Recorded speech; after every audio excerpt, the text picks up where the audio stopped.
The Alliance for Equality of Blind Canadians is pleased to bring you training on a variety of assistive technologies.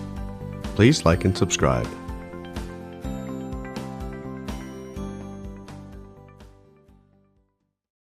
This is our training and technology session for Tuesday, June the 2nd. And we have two presenters. I am Diana Brent, and we have Marcia Yale, and we are going to wander through, and I say wander, the accessibility settings, starting with VoiceOver settings, to see what we can discover that maybe has been there for a while, but this is the first time we found it. So enjoy. Active speaker video.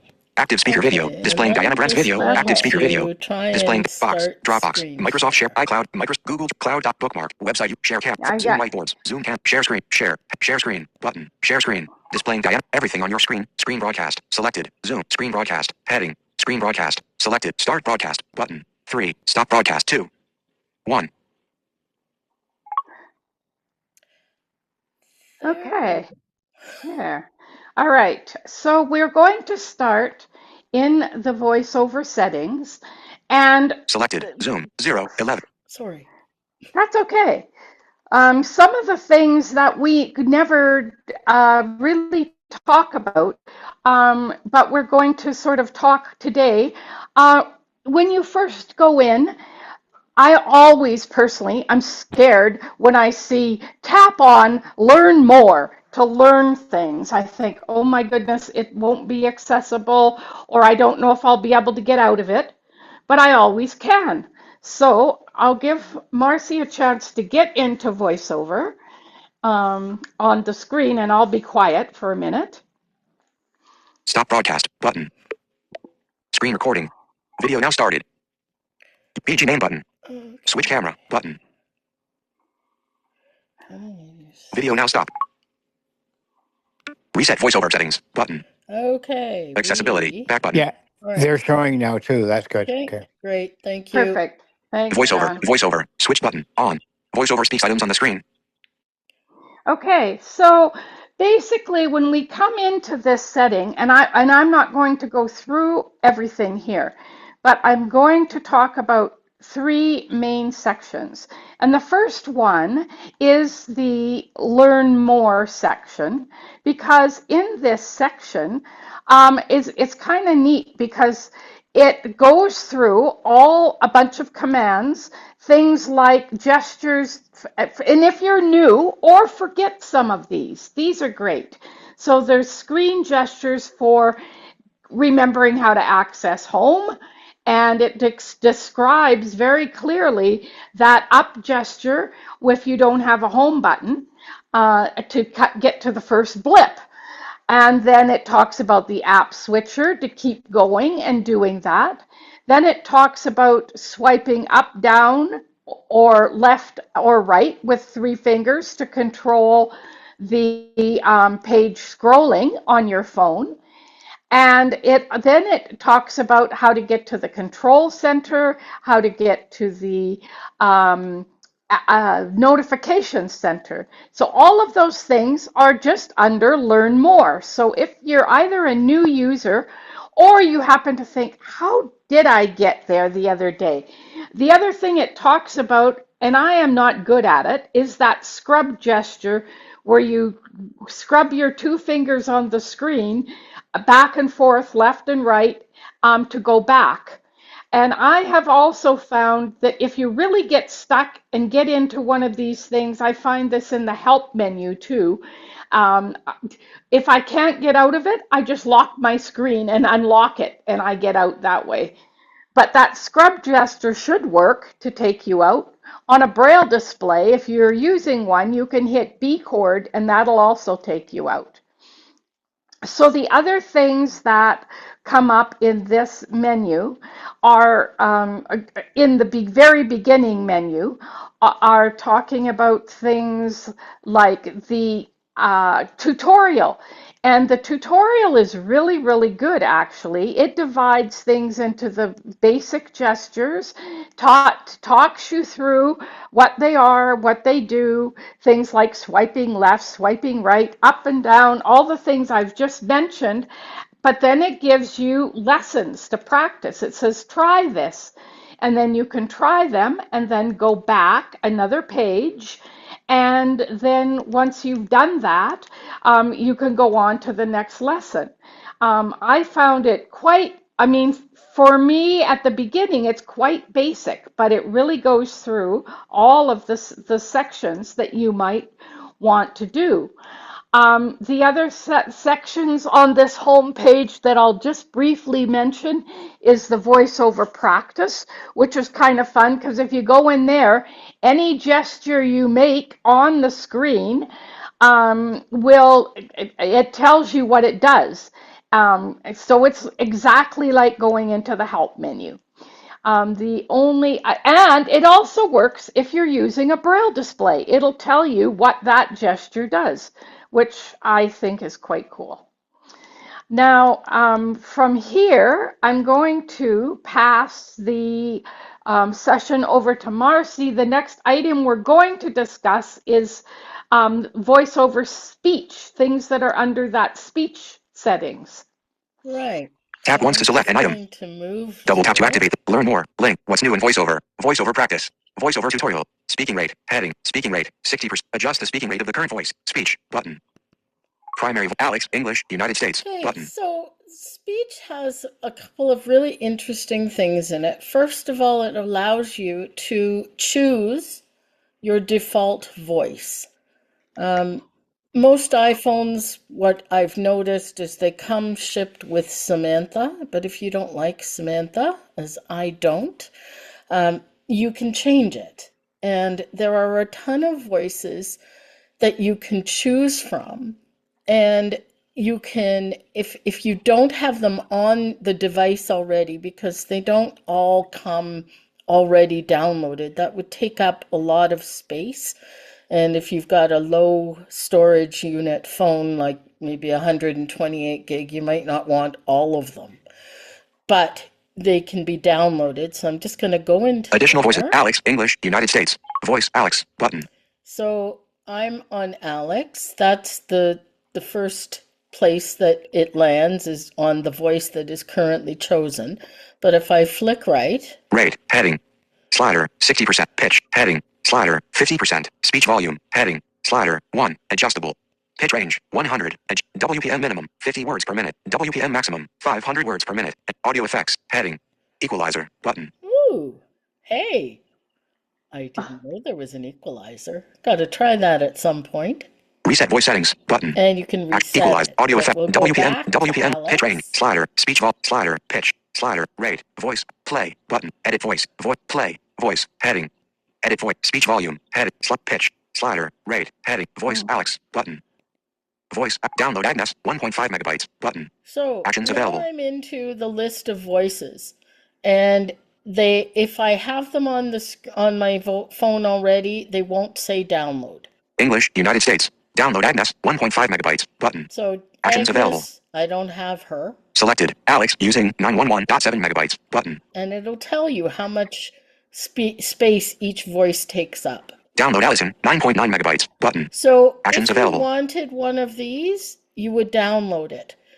If you don't know what it sounds like, there are actions available. So I can flick down, we're on Allison now. Speak sample.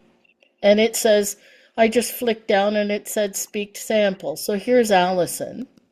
Hello, my name is Allison. I am an American English voice. Ooh. Okay.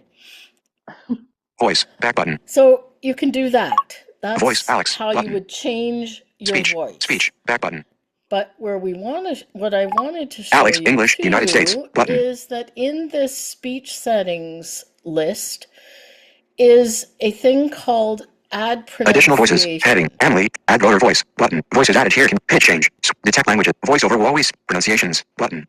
So pronunciations, if you think about it, it's having your own dictionary. If you don't like the way your phone's voice pronounces something, you can change it. And it will allow you to either write in how it should pronounce it. So if you can figure out how to make it say what you wanted to say, then you can write it in phonetically, spell it weird so that it'll sound it right. Or you can dictate it and it will figure out how to make that work. And I've got a bunch of names in there that it just messes up, that I've found in books that I've been reading, and a name will pop up and I know that it's going to mispronounce it about 80,000 times before I finish the book. So I add it and they stay there. So that's in there if you've ever wanted to play with, if you don't like the way something sounds, that's how you fix it. So I'm going to go back button. Audio button to VoiceOver. Verbosity. VoiceOver braille. Focus 40pt button. And I believe you go next. I think so. Yeah. So I am not going to spend a lot of time here because I know that most of the people here today, and I know a couple that are not using Braille displays. But what I will tell you is that if anybody wants, we have just done extensive notes on the Braille settings menu. And if you want them, you can send an email to info@blindcanadians.ca with the subject line request Braille settings, and I will send you all of them. Now, I will talk about a few things in here.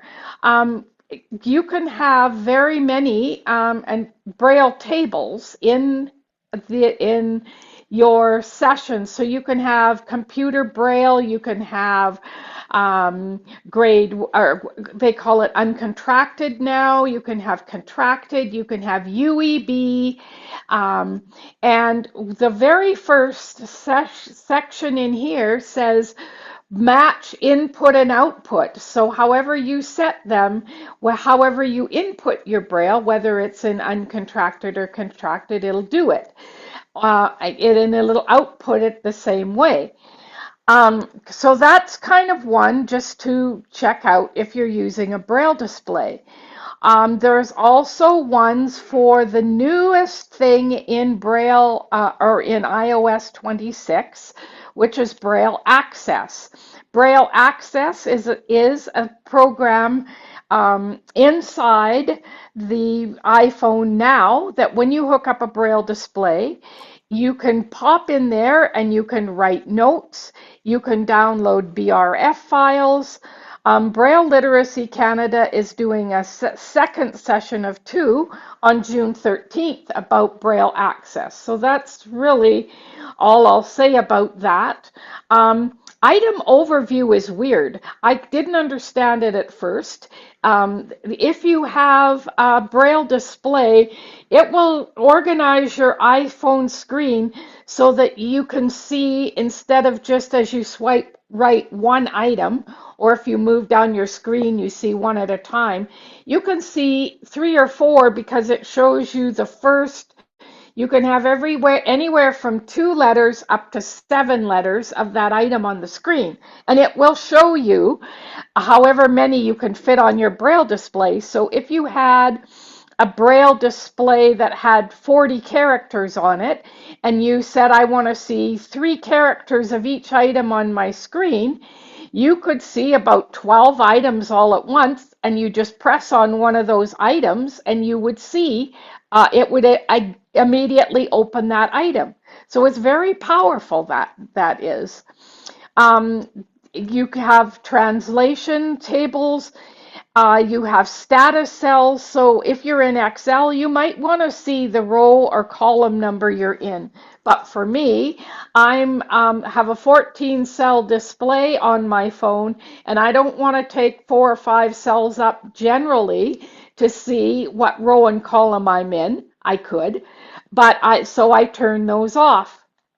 You can have on-screen keyboard can be on or off while you're typing in Braille. word wrap, text formatting, all of these. Oh, there's one that I will mention. It used to be that the cursor for Braille displays was two dots, a dot 6 in one cell and a dot 3 in the other, which I found very annoying. Actually, it's not 6 and 3. It's actually underneath your Braille cell in what's called dot 7 and 8. So those two were in two cells. Now you can change it to the cursor that's like when you see on a computer, which would be dot 7 and dot 8, which are the two bottom dots. You can set alert messages, record, or how long you want things to stay on your display when a message comes up. Uh, the last two things on the screen, and then I'll turn it back to Mars. No, three things I want to touch on. There's two things. Sound curtain means when you're using your Braille display, it will turn off all your other sounds. And you can turn them back on again. But if you just want Braille, that's one way to do it. Your touch curtain means if you are using your Braille display and you accidentally touch your phone, nothing will happen because touch curtain is turned on. So it means you can't accidentally bump your phone or do whatever. I don't happen to have it turned on, but I could. The last thing I want to talk about here is enable Bluetooth on, and it says start. Enable Bluetooth when VoiceOver starts so that Braille displays can connect. And I always put that on because then it doesn't take up any more battery, but when my Braille display does turn on, it connects immediately. It recognizes that it's there. And underneath that is the place where you load up all of your Braille displays. It says choose a Braille display and you set it up. Most Braille displays, except the Brilliant, and I think, let me see, and I suspect it's going to be the Evolve, the new one. You set them up not here in VoiceOver, but in Bluetooth. The Mantis, that's the other one.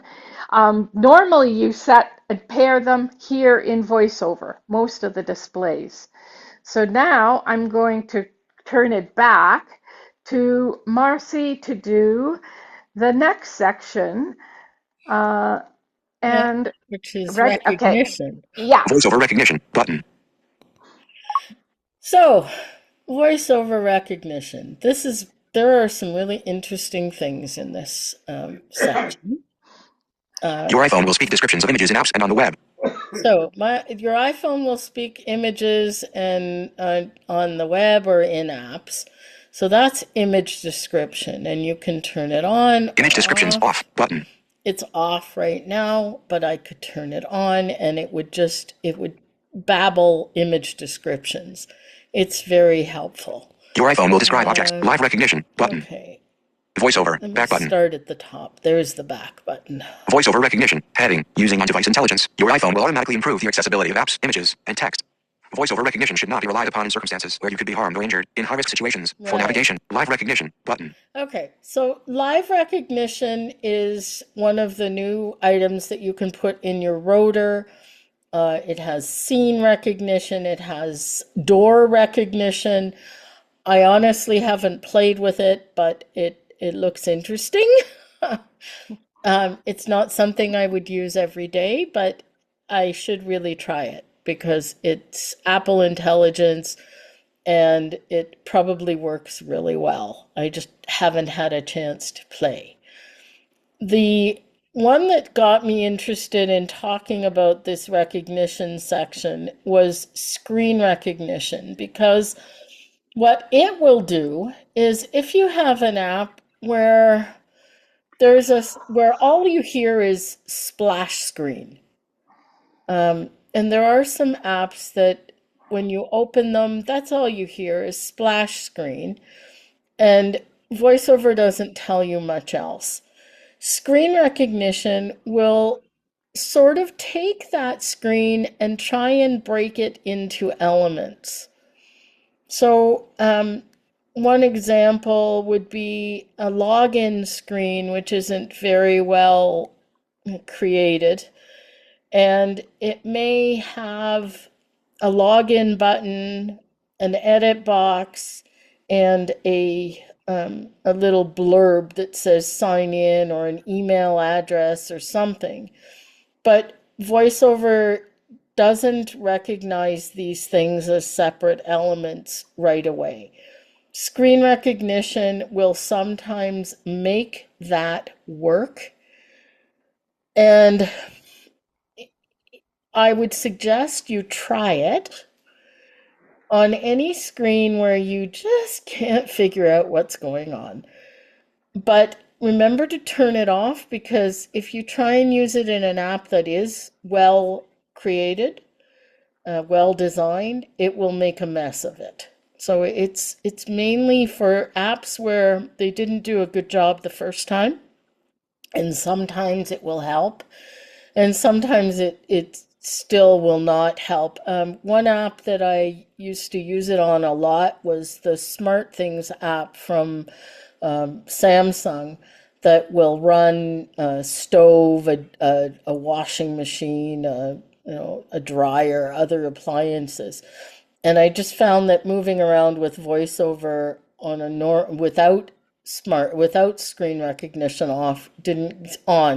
didn't give me as much information as I knew that was there, and I couldn't get to all of it.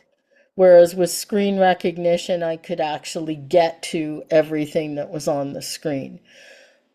You can set it so that if you know that there's an app that you always need it on, you can turn that app on in the settings here, so that every time you go to an app that needs it, it will be on. So that's really good. And I wish I could remember one that's really, really good to try it with so that I could demonstrate it, but I think I've described it pretty well. And if you come across an app that you think needs it, try it. Make sure it's in your rotor so that you then have a chance to try it on the fly. It's in my rotor, so I can basically just try it on the fly. Your iPhone will describe objects. Image descriptions off. We button. did the image description. Your iPhone will speak to screen recognition on. Button. There's the screen recognition, and it's saying on because it is on in other apps. So it's something that I've turned on. It's not on in this app, but it is on in others. Your iPhone will automatically make apps more accessible by recognizing items on the screen. So it recognizes items on the screen. That's what it does. And if VoiceOver doesn't recognize them originally, try screen recognition to see if that will help. The other one is text recognition. So if you have a picture that has text in it, VoiceOver will speak it, which is also very convenient if you've taken a picture of text, or if you took a screenshot of something and you want to make sure that it was a screenshot of a page of something that you wanted to show someone. Well, you can read the text using VoiceOver if you have the text description on. Text recognition, switch button, on. And again, I've got it on because it's that's one that I leave always on, so that anytime I get to something that has text in it, it'll automatically read it. Your iPhone will speak descriptions of text found in images. And there you go. It'll speak the text that's found in images. Really simple. Feedback style, do nothing, button. There's feedback that you can have it play a sound or speak something when it finds one of these recognition items. I have mine doing nothing because I'm not one that likes extra noise or extra speech that I don't need. But there are choices in there. Output options for VoiceOver recognition. So image descriptions off. Your iPhone screen. Your iPhone text your iPhone will feedbacks. Output options for voiceover recognition. Right. Output options for voice recognition. So it'll let you know one way or another. So that's the recognition stuff. So we'll go away from that. Audio button. And verbosity the next button. thing is verbosity. So there are a lot of things in here. This is the one thing I love about VoiceOver and any really good screen reader is the fact that you can customize it to give you the amount or the lack of information, whatever you want. And flashlight notifications on button. In the verbosity VoiceOver section, back button. We're going to start at the top. Verbosity heading punctuation button. So punctuation. If you're doing anything, any proofreading of something, you want to know what all the punctuation is, you can change that to all, you can change it to some, you can change it to none. And whatever you do, it will change it everywhere. Customize how punctuation is output. And Nice Apple tells you what that means. It means punctuation, it's going to customize how VoiceOver handles it. Does it read it? Does it not? Speak hints. Switch button off. Okay. VoiceOver will give you hints. If you're just starting and you're not sure how to do something or where you are or what kind of control you're sitting on, if you have hints turned on, then VoiceOver will give you a little hint. I used to use this on the Mac. Actually, I still do. But I've got a long delay before the hint happens, just in case I actually know what I'm doing and I do it before the hint gets there. But they are there for you, and you can customize how long it takes before the hint happens. But it's good for someone who's just starting out and you're still not sure what to do. VoiceOver will help you out. Controls, speak after, button. Okay. Controls. So the word button, the word link, the word, what's another one? Button, link, picker, any of those kinds of controls. I have it speak after, so it'll say control button. But you can change that. If you want to hear what kind of control it is first, you can change it and it will say button control. Link control instead of control link. So that's something you can change. Again, it's your own personal choice. System notifications button. Okay, system notifications. You can tell VoiceOver how you want those notifications, how much you want to know, whether you want to know. Quick nav announcements, do nothing button. Quick nav, if you've turned quick nav on or off, which is usually with a keyboard that you're using quick nav, it'll remind you, it'll tell you whether you've turned it on or turned it off. Well, I don't use a keyboard except when I'm using my Hable one, so I have it just do nothing. Flashlight notifications on button. This is really important to know when your flashlight is turned on. Usually it'll be someone else that's turned on your flashlight so they can see something like Ira or Be My Eyes or any of those kinds of companies that are using your phone camera while they're talking to you. And they'll turn on your flashlight, and if you didn't know it was on, it could stay on and run your battery down. So it's always good to know that when your flashlight is on. Capital letters, play sound, button. Right. If you're reading something, a character at a time, how do you want to hear capital letters? Do you want it to say capital? Do you want the pitch to go up? Or do you want to hear a sound? Mine plays a little sort of a, I don't know, it's like a hiss and click together sound for capitals. Deleting text, speak, button. When you delete a character, do you want it to speak? Do you want it to do nothing? Or there's a third one in there. But again, it's what does VoiceOver do to let you know that it's deleted a character for you. Links, speak, button. Links, whether you want them to speak, whether you want them to not speak, you want to know that they're links. So you definitely probably want them to speak. But you can change that to do nothing, and I think you can change it to play a sound again. Actions, speak, button. Same with actions. You want to know that there are actions. More content, speak, button. Same with more content, and I honestly haven't figured out what that actually means. I will hear that often. More content available. Well, great. What is it? Who knows? But that's right now I have that speaking. So even though I don't know what that means, it's going to tell me. Container descriptions, speak, button. Container descriptions. Most apps on the iPhone don't use containers. The iPad does a lot, but the iPhone, unless you get into something unusual, you're usually not dealing with containers, but it'll let me know when there's a container. Numbers, words, button. There are different ways of handling numbers. So you can handle them as single digits, you can handle them as words. That's where you would change the way VoiceOver pronounces numbers or handles them. So it could say 1, 2, 3, 4, 5, or it could say 12,345. So that's the what you would change there. Predictive text feedback, button. If you have predictive text on, that's where you would tell it how you want that to feedback. I don't have predictive text on. It would drive me crazy. But again, it's personal, right? List position, do nothing, button. Okay, when it finds a list, is it going to tell me that I'm in a list? And is it going to tell me that I'm in the position, whatever position, first, second, third? I have mine not doing that because I just don't like extra verbiage. Table output, heading.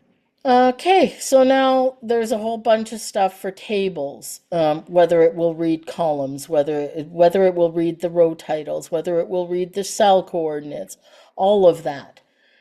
And table headers, switch button, off. Row and column numbers, switch button, off. Determines whether this information is output when navigating tables. So there you go. So you can change that. If you're using numbers on your phone, you might want that to tell you the row and column numbers and the column headers, because that's a spreadsheet program and usually you like to know where you are.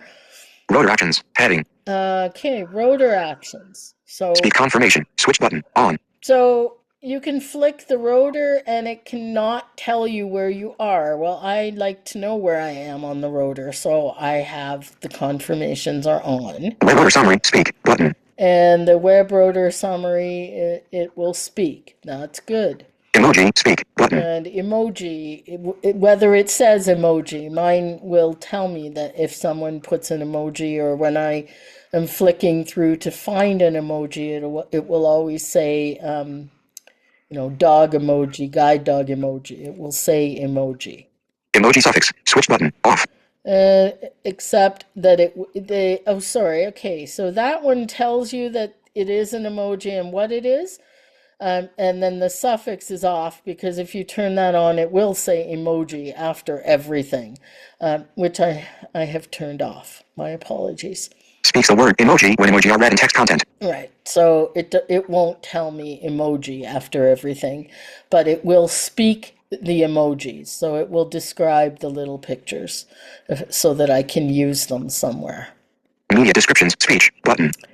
And media descriptions, it will give speech. Again, there are some different options in there. Play with them if you want to figure out what they do. Determines how closed captions plus SDH are output during media playback. Right, so that's for closed captions. Are they going to speak? You can turn them to go to braille.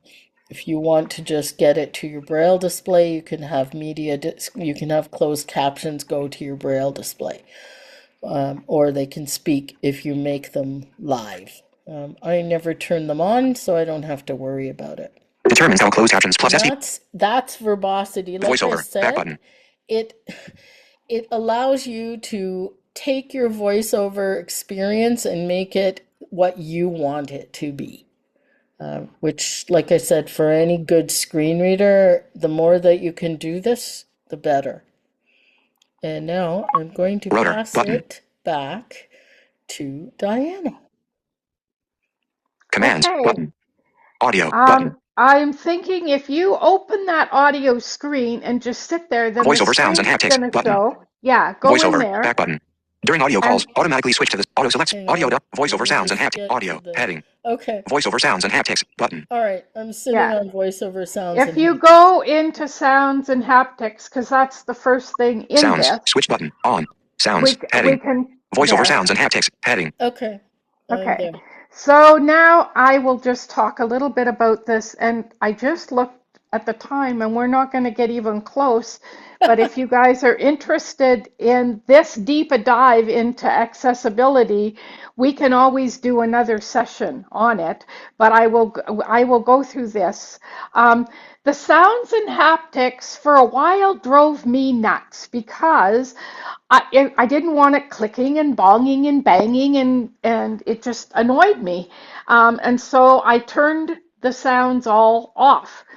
But I have discovered that if you turn them on, then there's other settings underneath them, like match the volume switch button. So you can have it as loud as all the other speech, like your voiceover and everything, or you can set it on its own to be quieter. Like I put my volume down about 10%, which is the next one, and then it says the volumes of the rotor actually will only I skipped one, sorry. I'm doing the match the volume one. So if that one is on, it puts all your volumes the same. The next one is sound volume. You can set it everywhere from 0 to 100% by flicking up on your screen to set it. So now the third one is the volume of the rotor. Do you want for voiceover speech? And that's the way I have mine, so that I can set my voiceover speech separate from the volume button on the side of my phone. I set it up in under this volume, and then the volume of my phone, and it does change it to a certain extent. For example, if you get the rotor volume turned down too low and voiceover you think is turned off, sometimes I can turn up the volume on my phone really loud and it's very soft, and then I know it's still on and I just have to change it in my rotor.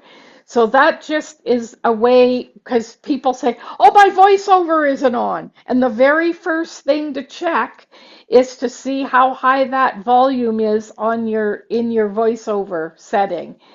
So that's where you can set that. The next stuff is all about haptics.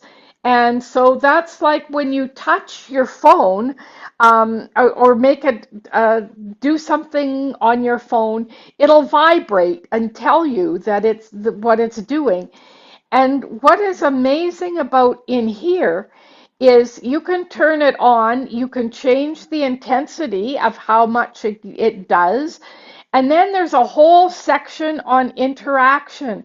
And you can take any one of these items below interaction and have it show haptics or not.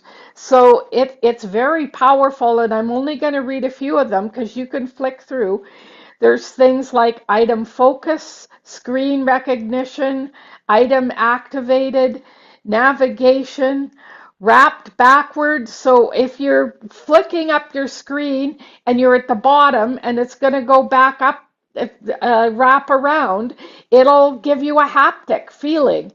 You can do it for wrapping forward, scrolling pages, a boundary reached, no item discovered. All of these things you can give sounds, and the sounds will be as loud as you set above, and the haptics will either play or not play depending on whether you set them up here. So this is huge. There's just tons of them. Voice feedback, so you can have it so that when the screen changes, it makes a sound. I have most of mine turned off, but lots of people turn them on. Enter target area, exit target area. I'm just skimming, but next rotor item, previous rotor item, all of those kinds of things. If there's no results on a website, it'll give you a blip if you have that turned on. Um, Arrow keys, sensitive content. So if you're concerned about, I guess, sensitive content, you can have it turned off. There's just the best thing to do. Actually, the one that I also find useful is on the very bottom, screen locked. So you can have the screen lock change, give you a haptic as well as a click, which can be handy. Or there's a volume, yeah, the volume's changed with the buttons. I read that already. So that's all under audio, sound, and haptics. Audio, back button. So if we go VoiceOver back, sounds and haptics, button. the next thing is audio ducking, and I have it off, but what it does is when if something else is talking, it'll quiet your voiceover, or I mean, if voiceover is talking, it'll quiet the item that's speaking. So you can have that. That's sometimes helpful. I don't like it myself, but it's a choice. The next one is auto select speaker in call. Now this is interesting, and I know that we had this issue with Peg one day. She was very frustrated because she and a friend would be sitting, and she would have her speech going through, wanting to go through her speaker. And then she'd pick her phone up, hold it up to her ear, and it would disappear, and the other person couldn't hear. And it was happening in Zoom calls and all kinds of things, which was really annoying. However, if you turn this button, so if that button is on, that's what will happen. As soon as you pick up your phone, the speech goes out of the speaker. And you can actually, when you're in a call, you could find the speaker button and tap it, and make the speaker come back on. But if you don't want to do that, you want to have the speaker in call.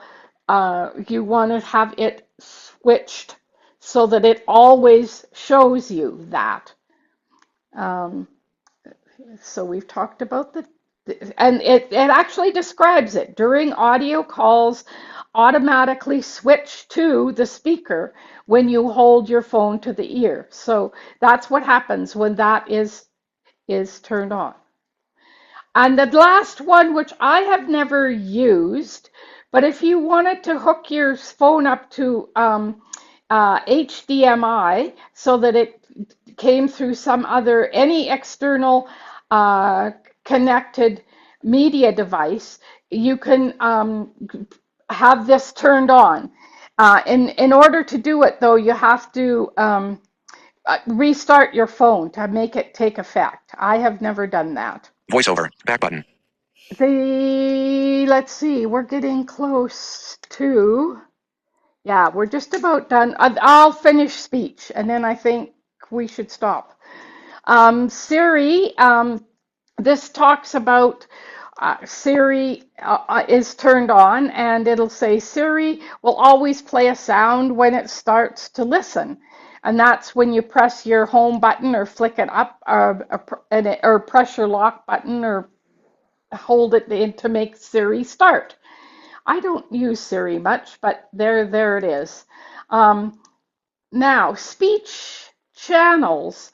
It'll tell you right now that my speech is selected to a headphone so that I can tell, and you can hook it up to other things. I can hook it up to my hearing aids, I can hook it up, and if I go here, I can see what it's hooked up to.